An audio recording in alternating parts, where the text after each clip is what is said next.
Olá, meu nome é Felipe, eu sou aluno de mestrado da professora Nelise e, bom, eu preparei esse conteúdo para apresentar para vocês como parte das atividades de estágio docência. Então, quem puder assistir essa aula, eu peço que preencha um formulário de avaliação, que provavelmente vai ser encaminhado junto desse conteúdo, e que me envie daí para esse endereço aqui que está no slide. Quando falamos em propriedades ópticas dos materiais, nós estamos falando da resposta que um certo material tem quando ele é exposto a uma radiação eletromagnética, normalmente a luz visível. Nessa figura, por exemplo, nós temos um cristal de calcita que já demonstra duas propriedades ópticas que a gente vai ver em seguida, que é a fluorescência e a birrefringência.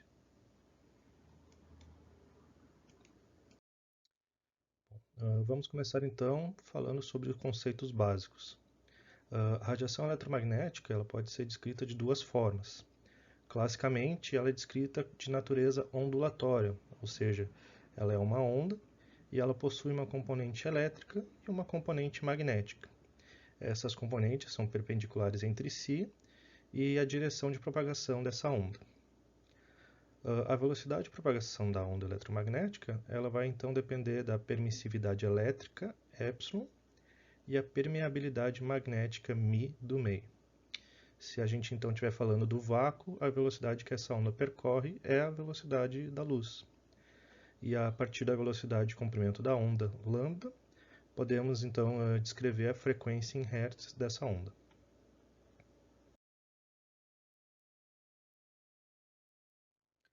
A radiação eletromagnética ela pode também ser descrita então como partículas, de acordo com a mecânica quântica, que diz que ela consiste de pacotes de energia, e esses pacotes de energia são chamados fótons. Esses fótons eles possuem energia em valores específicos ou discretos, e a gente chama isso de energia quantizada.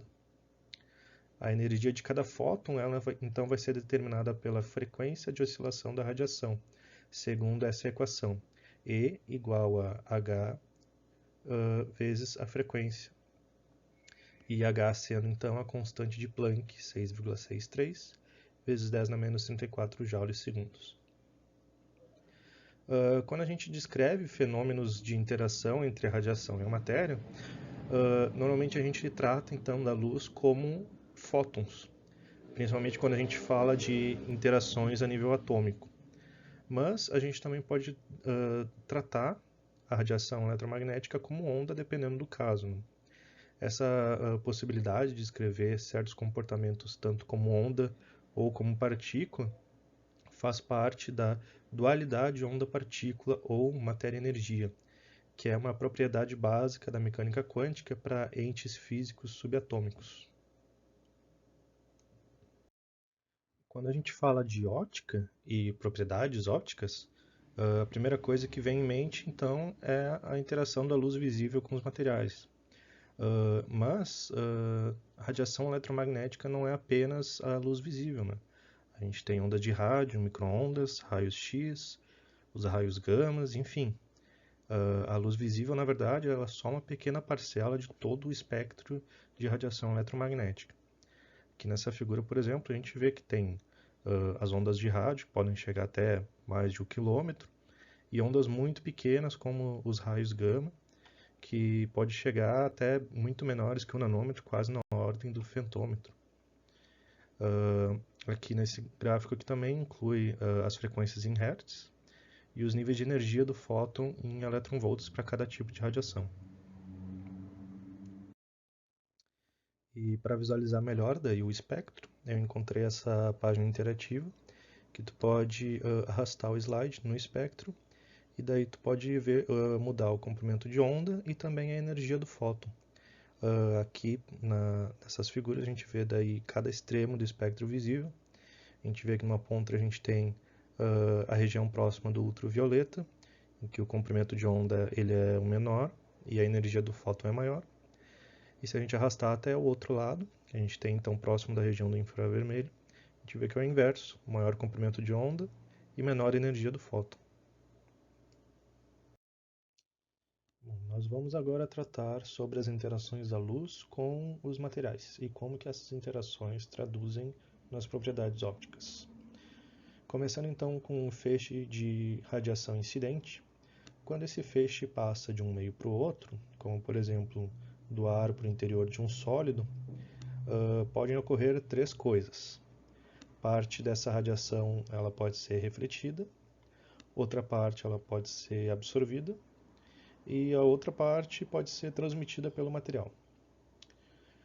Colocando em termos de intensidade de radiação, que é expressa em watts por metro quadrado, nós temos que a intensidade de radiação transmitida mais a intensidade absorvida e a intensidade refletida, ela deve ser igual à intensidade de radiação incidente. Expressando isso de outra forma, se nós dividirmos tudo pela intensidade incidente, nós temos que a razão da parcela transmitida mais a parcela absorvida e mais a refletida, ela é igual à unidade, né? Essas razões nós chamamos então de transmissividade, absortividade e refletividade. Se pensarmos em cada uma dessas parcelas, se um dado material for capaz de transmitir a luz com baixa absorção e reflexão, esse material então vai ter uma aparência transparente. Se pensarmos o inverso, se esse material tiver uma transmissão muito baixa e quase toda a radiação for absorvida ou refletida, esse material ele vai ser opaco à luz visível. Tem também o caso em que uma grande parcela da radiação transmitida, mas ela é transmitida de uma maneira difusa, que nesse caso, por exemplo, não seria possível distinguir um objeto se tu observar ele através desse material. Nesse caso, esse material ele é considerado translúcido. E o que vai dizer se o material ele é translúcido ou transparente, a gente vai abordar com mais detalhe mais adiante. Quando a luz atinge um material sólido, ocorrem então interações entre a radiação eletromagnética e os átomos, íons ou elétrons do material. Uma dessas interações é a polarização eletrônica. Como vimos antes, um dos componentes da onda eletromagnética é o componente elétrico, que é um campo elétrico que vai oscilando rapidamente conforme a onda atravessa a sua trajetória. Na faixa de frequências do espectro visível, esse campo elétrico, durante essa trajetória, vai então causar o deslocamento da nuvem eletrônica dos átomos em relação ao núcleo do átomo, ou seja, o campo magnético ele vai induzir uma polarização eletrônica. Essa polarização vai ter dois efeitos. Um deles é que uma parcela da energia dessa radiação vai poder ser absorvida e que as ondas terão suas velocidades reduzidas conforme elas atravessam esse meio. Inclusive, vai ser essa redução de velocidade que vai introduzir os fenômenos de refração ao material, que vai ser discutido depois. Outra interação importante da radiação são as transições eletrônicas. Considerando novamente a radiação eletromagnética, agora como fótons, um elétron que ocupa um certo estado de energia E2, por exemplo, como nessa figura, pode absorver a energia de um fóton incidente, e ao absorver essa energia, esse elétron vai passar então para um estado de excitação eletrônica, onde ele pode ocupar um estado vazio e de maior energia, E4, por exemplo. A diferença de energia entre esses estados vai depender da frequência da radiação, conforme a equação ΔE igual a H, que é a constante de Planck, vezes a frequência. Como sabemos, os níveis de energia dos átomos, nesse caso representado por E1, E2, E3 na figura, eles são níveis discretos, ou seja, eles possuem valores específicos. Ou seja, nós podemos concluir que apenas os fótons que correspondem a frequências com valores específicos de ΔE de energia vão poder ser absorvidos em transições eletrônicas. Além disso, em cada uma dessas transições eletrônicas, toda a energia do fóton é absorvida. E o elétron que passou para um estado excitado, logo em seguida decai novamente para o seu estado fundamental, e enquanto decai, ele emite a energia que tinha sido absorvida como radiação eletromagnética. Agora vamos começar a diferenciar um pouco as propriedades ópticas de tipos diferentes de materiais, como representado nos diagramas de bandas de energia nesse slide, começando então pelos materiais isolantes e semicondutores. A gente vê que as bandas de valência preenchidas são separadas das bandas de condução vazia. Essa separação, que a gente chama de banda proibida, espaçamento entre bandas ou band gap, quanto maior, mais energia vai ser necessária para excitar os elétrons da banda de valência. Quando esse espaçamento ele é relativamente pequeno, o material então é considerado semicondutor. Quando é relativamente grande, é considerado então um isolante ou dielétrico. Porém, no caso dos metais, há estados eletrônicos vazios adjacentes aos estados preenchidos. Em parte dos metais, como ocorre no cobre, por exemplo, há estados vazios abaixo do espaçamento entre as bandas. Já em outros metais, isso ocorre porque a banda preenchida é sobreposta à banda vazia. Em ambos os casos, a energia necessária para excitar os elétrons é muito mais baixa. Representado nesse diagrama, a energia de Fermi, que é a energia do nível ocupado mais energético, é adjacente a níveis vazios de energia. Como a energia necessária para a excitação de elétrons é tão baixa, os metais absorvem totalmente as radiações do espectro visível e, portanto, são opacos para a luz visível. Na verdade, os metais também são opacos para toda a faixa de frequências de radiação abaixo do visível, incluindo também uma parte do ultravioleta, acima do visível. Os metais eles só vão ser transparentes para radiações de altas frequências, como raio-x e raio gama. Além disso, o aspecto metálico característico de metais ele se dá pela alta refletividade dos metais, que fica entre 0,9 e 0,95. E essa pequena fração que não é refletida, ela é dissipada na forma de calor, durante o decaimento de elétrons. Como praticamente toda a radiação é refletida, diferente do que ocorre em outros tipos de materiais, a coloração percebida em alguns metais, ela se dá pela radiação que é reemitida. No caso de metais como o alumínio, que tem uma aparência prateada e brilhante, ela se dá pela alta refletividade ao longo de todo o espectro do visível. Mas no caso de alguns metais, como o cobre e ouro, que tem uma certa coloração, a parte da energia associada à faixa do visível, com um menor comprimento de onda, ela não é remetida na forma de luz visível. Por isso que são percebidas como uma coloração alaranjada e amarelada característica. Como visto antes, diferente dos metais, os isolantes e os semicondutores possuem um espaçamento entre bandas, que vai determinar níveis de energia mais restritos e, portanto, pode ser transparentes à luz visível. Por isso, para esses materiais, temos que considerar, além da reflexão e da absorção da radiação, a transmissão e a refração devido a efeitos de polarização eletrônica. Como explicado antes, a polarização eletrônica por parte do campo elétrico da radiação eletromagnética causa a redução da velocidade da luz em materiais transparentes. Dessa forma, o tamanho dos átomos ou íons do material tem influência considerável na velocidade no meio. Em geral, quanto maior o átomo ou íon, maior vai ser o efeito da polarização, maior a redução da velocidade e maior o índice de refração. O índice de refração N pode ser descrito como a razão entre a velocidade da luz no vácuo e a velocidade da luz no meio.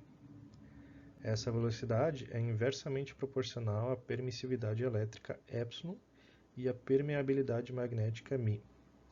Substituindo esses valores para o vácuo e para o meio em questão, temos que o índice de refração N é igual à raiz da constante dielétrica vezes a permeabilidade magnética relativa. Se então a gente considerar que a maioria dos materiais são apenas ligeiramente magnéticos, a gente pode simplificar em índice de refração N é aproximadamente a raiz quadrada da constante dielétrica. Além disso, o índice de refração também depende do comprimento de onda. No vácuo ou no ar, que opticamente é bastante próximo do vácuo, todos os comprimentos de onda possuem a mesma velocidade. Porém, em um meio sólido, comprimentos de onda menores sofrem uma redução de velocidade um pouco maior e por isso possuem índices de refrações maiores. E é por esse motivo que, por exemplo, em um prisma a gente observa a separação das cores do espectro visível, onde comprimentos de onda menor se mostram com um desvio maior.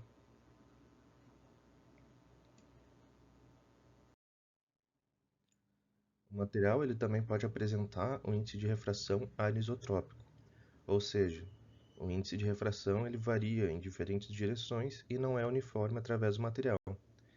E quando isso ocorre, pode apresentar o efeito de birrefringência ou dupla refração. Esse fenômeno ele faz com que a luz incidente ele sofra refração em duas ondas secundárias, tangentes entre si, e cause esse efeito de dupla imagem que a gente vê na foto.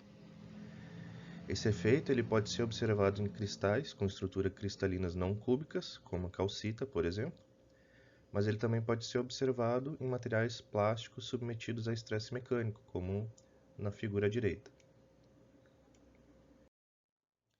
Tínhamos visto que em materiais metálicos, devido à sua opacidade e alta absorção da luz, eles eram também altamente refletivos. Mas, mesmo em materiais transparentes, uma parcela da luz incidente é dispersa na interface dos dois meios. Se o feixe incidente for normal à interface, nós temos que a refletividade R é igual ao quadrado do índice de refração 2 menos 1 sobre N2 mais N1. Se o feixe incidente não for normal à interface, e considerando a interface entre um meio sólido e o ar, a gente pode simplificar essa expressão para refletividade R é igual ao quadrado do N do sólido menos 1 sobre N do sólido mais 1. Considerando então essa equação, nós vemos que quanto maior o índice de refração do sólido, maior vai ser a refletividade. E assim como vimos na refração, a refletividade também varia em função do comprimento de onda. Uma ferramenta muito boa para visualizar melhor a parte de refração e reflexão é esse site da Universidade de Colorado. Nele dá para simular uma onda eletromagnética através de dois meios, e nessa simulação dá para alterar o comprimento de onda, o índice de refração do meio para algum material conhecido, o ângulo de incidência, e também dá para medir a intensidade da radiação transmitida e refletida, dá para medir os ângulos e a velocidade da luz nos meios, e tem também outras ferramentas para simular efeito de prisma de vários formatos e tamanhos, e é muito bom para entender melhor essas propriedades. A absorção dos não-metais ocorre pelos mesmos dois mecanismos de antes, a polarização eletrônica e a transição eletrônica. A absorção devido à polarização eletrônica ocorre quando a frequência da luz incidente é próxima da frequência de relaxação dos átomos. E essa frequência, no caso, é o tempo mínimo para os dipolos se reorientarem durante a polarização. Já a absorção por transições eletrônicas, ela depende da estrutura da banda de energia e do espaçamento entre essas bandas. Da mesma forma que antes, para que ocorra a absorção, o fóton deve ter energia suficiente para que o elétron da banda de valência ultrapasse a energia do espaçamento para atingir um estado excitado na banda de condução. Considerando então a luz visível e um menor e maior comprimento de onda no espectro da luz visível, que é 0,4 micrômetros e 0,7 micrômetros, a gente pode então calcular a faixa de energia de espaçamento máximo e mínimo para que ocorra a absorção da luz visível. Após o cálculo, nós temos que a energia de espaçamento, se ela for maior que 3,1 eV, não ocorre nenhuma absorção da luz visível e, portanto, o material vai ser transparente e incolor, considerando que esses materiais, no caso, têm alta pureza. Esse é o caso para semicondutores com maiores espaçamentos entre bandas e materiais isolantes. Agora, se a energia de espaçamento de um semicondutor for entre 3,1 eV e 1,8 eV, ocorre absorção parcial da luz visível e, portanto, esse material terá uma coloração. Caso o semicondutor possua energia entre bandas menor que 1,8 eV, esse semicondutor poderá então absorver totalmente a luz visível e será opaco. Como foi dito, um material com energia de espaçamento maior que 3,1 eV vai ser transparente se ele for de alta pureza, devido a outros mecanismos que podem resultar em interações com radiação. Por exemplo, com a introdução de impurezas ou dopantes ou outros defeitos eletricamente ativos, podemos introduzir níveis de energia intermediários entre as bandas de valência e condução. Dessa forma, mesmo materiais dielétricos podem apresentar absorção. Nesse caso, o decaimento do elétron pode ocorrer pela emissão de dois fótons em etapas, como na figura do meio, ou pela emissão de um fóton acompanhado de um fônon, como na figura da direita, e um fônon, que seria, no caso, dissipação por calor.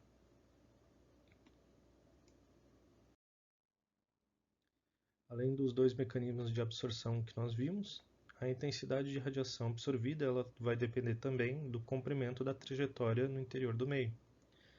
Segundo a equação abaixo, nós vemos que a intensidade transmitida, que é a intensidade que não é absorvida, ela vai depender da distância x percorrida a partir da superfície e também de um coeficiente de absorção.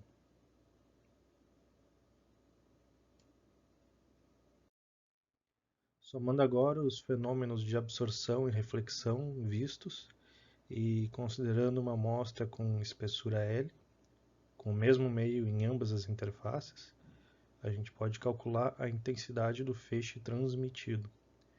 Para isso, a gente precisa saber a intensidade do feixe incidente, a refletância da amostra, a espessura e o coeficiente de absorção. Assim, a fração da luz incidente que vai ser transmitida através da amostra vai depender das perdas por absorção e reflexão. Lembrando novamente, a soma da refletividade, absortividade e transmissividade é igual a 1, e todas elas dependem do comprimento de onda. Abaixo nós temos um gráfico com as frações transmitida, absorvida e refletida em função do comprimento de onda para um vidro de cor verde. Levando em conta cada fração na faixa do espectro visível, a gente observa no gráfico a absorção seletiva de uma determinada faixa de comprimento de onda no espectro visível, que leva à aparência colorida desse material, nesse caso, vidro verde. Caso o material apresentasse uma absorção uniforme ao longo do espectro visível, a gente teria então um material incolor. A coloração por absorção seletiva de comprimentos de onda pode ocorrer então em materiais semicondutores, com energia de separação entre 1,8 e 3,1 eV, e ocorre também em materiais dielétricos que contenham impurezas, como por exemplo é o caso da safira e do rubi.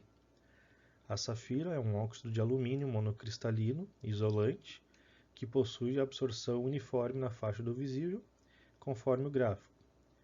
O rubi também é um óxido de alumínio, porém ele tem um teor de 0,5 a 2% de óxido de cromo como impureza.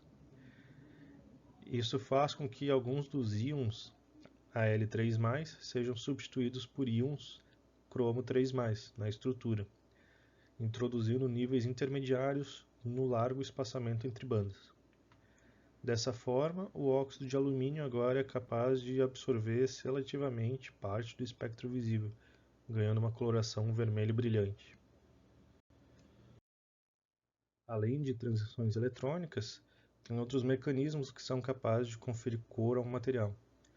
Dentre eles temos a coloração estrutural, que é a produção de cor através de estruturas superficiais micro e nanométricas. Essas estruturas vão causar então reflexão e dispersão de certas frequências, de tal forma que ocorre a interferência na luz transmitida. Tem vários mecanismos e estruturas que podem reproduzir esse efeito.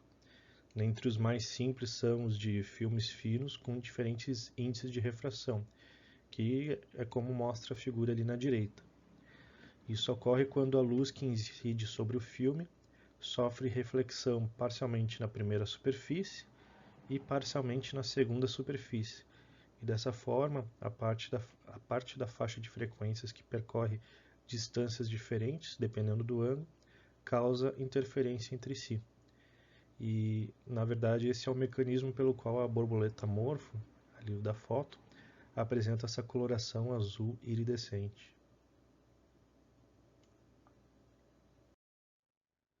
Outro mecanismo de produção de cor em um material são os pontos quânticos, ou quantum dots, que estão agora presentes nas televisões de última geração. Essas colorações são obtidas devido ao pequeno tamanho das nanopartículas. Elas são tão pequenas que elas passam a limitar fisicamente os orbitais eletrônicos e limitam as energias permitidas. Esse efeito ele se chama confinamento quântico. Em materiais condutores, por exemplo, onde tem a sobreposição da banda condutora e da banda de valência, essa sobreposição é reduzida e pode até criar um espaçamento entre as bandas.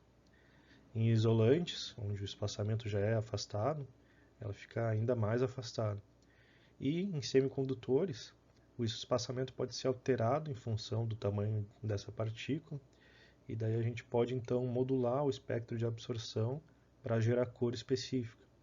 Esse é o caso ali da foto que está sendo apresentada, no seleneto de cádmio, e dependendo do tamanho de partícula, ele apresenta uma coloração diferente. E por fim, por que alguns materiais isolantes são translúcidos ou até opacos, né? Na verdade, os materiais isolantes eles são intrinsecamente transparentes, mas devido a reflexões e refrações internas, isso pode fazer com que o material acabe ficando translúcido ou até opaco. E tem várias formas pelas quais a gente tem esse espalhamento interno da luz. Depende, por exemplo, se o material ele é policristalino, monocristalino ou amorfo, já que a variação do índice de refração entre os grãos adjacentes pode causar reflexão e refração em contorno do grão. Outro motivo, por exemplo, é se o material possui uma segunda fase dispersa, o que também gera reflexão e refração na fronteira dessas fases. Grau de cristalinidade em polímeros também, se esse for livre de aditivos e impurezas. E também a porosidade em cerâmicos. Na foto, por exemplo, a gente tem 3 amostras de safira. A primeira ela é monocristalina e sem porosidades, portanto ela é transparente. A segunda ela é policristalina, mas sem porosidades, ela acaba ficando translúcida. E a terceira é policristalina e tem aproximadamente 5% de porosidade e já se tornou opaca. Para finalizar, eu vou apresentar algumas aplicações dos fenômenos ópticos. Existem diversos exemplos de aplicações na bibliografia, eu escolhi alguns aqui para apresentar. Um deles é a luminescência. A luminescência é a emissão de luz visível após a absorção de energia, e a fonte dessa energia pode ser de uma radiação eletromagnética de maior energia, como ultravioleta ou raio-x, pode ser elétrons de alta energia, ela pode ser energia térmica, energia mecânica ou energia química. E dependendo do tempo que leva para a reemissão dessa energia absorvida, a gente pode classificar então como fluorescência, que é quando a reemissão é rápida, ou fosforescência, quando é reemissão longa. A aplicação mais comum da luminescência em um produto é a lâmpada fluorescente. Essa lâmpada ela é recoberta internamente por um material à base de fósforo e também contém internamente um gás, geralmente o argônio. Quando a lâmpada é ligada, o gás é ionizado e esse gás ele gera então uma radiação ultravioleta, e essa radiação, por sua vez, excita o material à base de fósforo, e daí esse material de fósforo, por fluorescência, emite então a luz visível. Outra aplicação, e uma das mais importantes atualmente, é a tecnologia de fibras ópticas na área de comunicações. Existem aproximadamente 450 cabos de fibra óptica submarinos que atravessam oceanos, 15 deles no Brasil. Hoje, praticamente todas as telecomunicações são transmitidas por fibra ótica. E isso se deve muito à capacidade muito maior de transmissão de dados, né? Se for comparado com fios de cobre, por exemplo, além de não sofrer interferência eletromagnética. A fibra ótica ela consiste então de um núcleo de vidro de sílica de alta pureza, por onde é transmitido os pulsos de luz, seguido de um recobrimento que faz a contenção dessa luz na fibra. E por fim, um revestimento que protege, né, a fibra ótica. Para a transmissão de sinal, primeiramente o sinal ele é codificado em bits, né, que são os uns e zeros. E esses bits então são convertidos em impulsos elétricos, impulsos fotônicos, que vão ser transportados até um conversor e decodificador, que vão traduzir o sinal de saída. Em comprimentos muito grandes de fibra ótica, são necessários também repetidores que amplificam esse sinal. A característica mais importante para a fabricação da fibra é a construção do núcleo e do recobrimento, de forma a se obter a reflexão interna total. Para isso, tem que se variar o índice de refração do núcleo e do recobrimento, para se obter então um índice de refração ligeiramente menor no recobrimento. Um efeito indesejado que se tenta evitar é o alargamento do sinal devido a diferentes caminhos que a luz percorre na fibra. Isso limita a taxa de transmissão. Para evitar isso, ao invés de usar um índice em degrau, onde o índice de refração do núcleo é uniforme e constante, se introduz então impurezas ao vidro de sílica, de forma a obter um gradiente radial de índices de refração. E daí, com essa construção, a luz atravessa em velocidades diferentes, dependendo da posição radial, sendo mais rápido, por exemplo, na periferia do que no centro do núcleo. Isso faz com que as diferenças das distâncias percorridas pela luz diminuam, independente das trajetórias dentro da fibra. A última aplicação que eu vou apresentar então é uma aplicação que foi parte do meu trabalho de conclusão de graduação, que é o eletrocromismo. Inicialmente, o que seria o cromismo? O cromismo é uma mudança reversível na coloração de um material, quando esse é submetido a um estímulo externo. Exemplos bem comuns de cromismo são as canecas, que mudam de cor com a temperatura, que é um exemplo de termocromismo. Outro exemplo bem comum são as lentes transitions, que adquirem cor com a presença de luz, que seria o exemplo de fotocromismo. O eletrocromismo, nesse caso, é a mudança reversível da cor de um material com a aplicação de um potencial elétrico. A variação dessa cor é induzida então por uma reação redox. Aplicando então esse potencial elétrico, a gente muda o equilíbrio dessa reação. Materiais eletrocrômicos mais comuns são os óxidos de metais de transição, em especial o óxido de tungstênio, WO3. Esse óxido possui óxidos subestequiométricos, onde uma mudança na valência de uma fração dos íons de tungstênio de W6+ para W5+, causa a formação de cores diferentes, como mostra ali na foto. No caso do WO3, com a aplicação de um potencial elétrico e com a presença de um eletrólito apropriado, é possível a gente avançar essa reação redox de forma a produzir esses óxidos subestequiométricos, também são chamados de bronzes de tungstênio, e passar então de uma coloração amarelada para uma coloração azul e violeta. Esse aqui seria, no caso, o mais básico dispositivo eletrocrômico, né? Ele compartilha a mesma construção de uma bateria, por exemplo. Consiste em dois eletrodos condutores, nesse caso transparentes, normalmente é vidro ou polímero com revestimento condutor, uma camada de filme para disponibilização de íons ou então um filme eletrocrômico complementar, um eletrólito para movimentação de íons, que normalmente nesse caso é íons de lítio, e a camada de filme eletrocrômico em si, né?